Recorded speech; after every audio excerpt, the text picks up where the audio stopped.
Quando stiamo scendendo.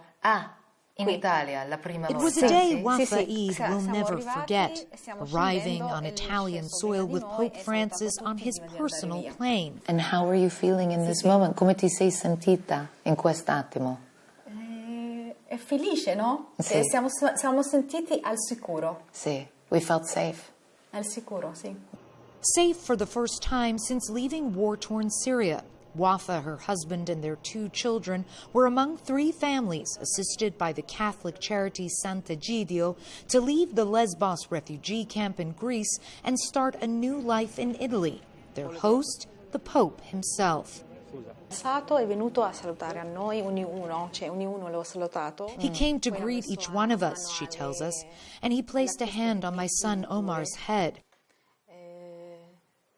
How did you feel, I ask her. A dream, she says. It was like a dream. Era un sogno. Back in Rome, Pope Francis invited the families to lunch as they settled in. Bellissimo. Omar. Sì. Oh, كتير معظوم عمر. She remembers him as calm and kind. Con un grande sorriso. Sì, infatti, sta sorridendo, infatti. Sì, he's smiling so nicely. Wafaa and her children have now been in Italy for 9 years. As the political tide has turned against welcoming refugees, she is acutely aware of how fortunate they are. What do you think that Pope Francis saw that other leaders did not? Ma secondo me che lui... In my opinion, he saw that refugees are also humans, she said, that they are people, they feel, they get sick, they have families, and they also have a right to live well. If you had the opportunity to speak to Pope Francis one more time before he had died, what would you like him to know? Che cosa devo dirlo? Sì. I would tell him thank you, she says. Just thank you. Posso dirlo grazie. Klarissa Ward, CNN, Rome.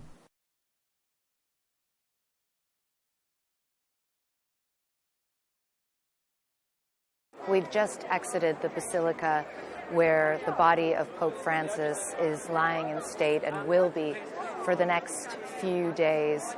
There were hymns being sung softly by a choir, prayers being said, and this long line of largely silent people filing in quietly to pay their last respects to the leader of the Catholic Church, who many really viewed as transformative. And looking at the crowds who were waiting to go and pay those last respects, you could see that some of them were there to mark a moment in history. Some of them perhaps had already been here in Rome when Pope Francis died. Others clearly deeply moved by his life, by his legacy. Quite a bit of emotion from some people trying to take the time to pray and have some reflection. We saw a lot of families, babies, children hoisted on shoulders, and of course a lot of people, as is common in the world today, with their iPhones, trying to capture this moment. And although Pope Francis was very emphatic about his desire to live a simple and humble life, when you're standing in that basilica, in that extraordinary space, there is certainly an air of majesty. Now we're outside, and you can see some people are exiting, but over here, long lines snaking around as people wait for their turn to go and pay their respects. When Pope John Paul II died, hundreds of thousands came, and we spoke to one person who has been covering the Pope for many years, who said that the more people saw the images on television of visitors filing past to see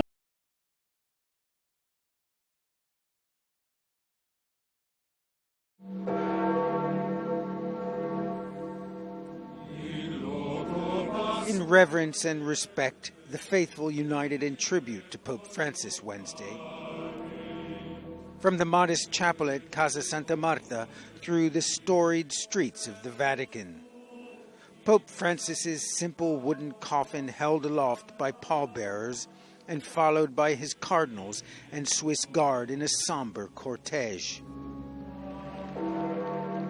The historic procession was welcomed to St. Peter's Square by more than 20,000 people, the Vatican said.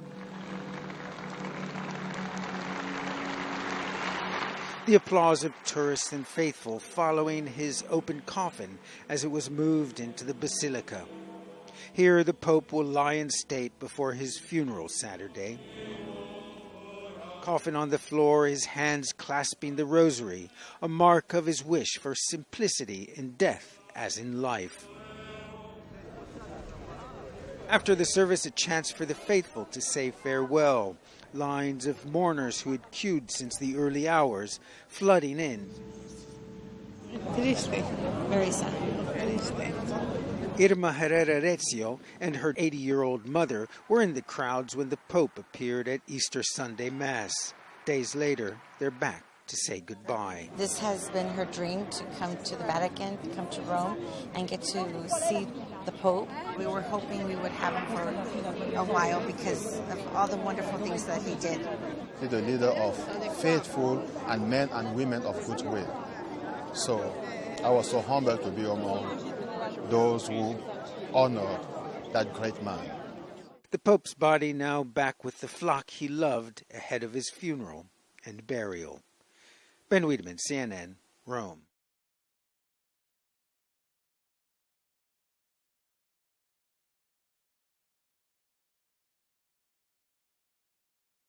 If there's one thing that speaks to Pope Francis's humanity, and perhaps his relatability as a human being, is his love for sport. And his team was San Lorenzo here in Buenos Aires. This is the spiritual birthplace, if you will, of San Lorenzo Football Club. Let me show you where the name comes from, and we can look up here at this plaque. And this is Father Lorenzo Massa. And what's significant about him is he is somebody who created a refuge of sorts for children who had no place to go. And he combined their essentially home life in that refuge and academics with sport. It's something that Pope Francis embodied, and he talked about it a lot in his book, Hope. And he said that not only was he a huge fan of San Lorenzo, the team, but he loved playing soccer.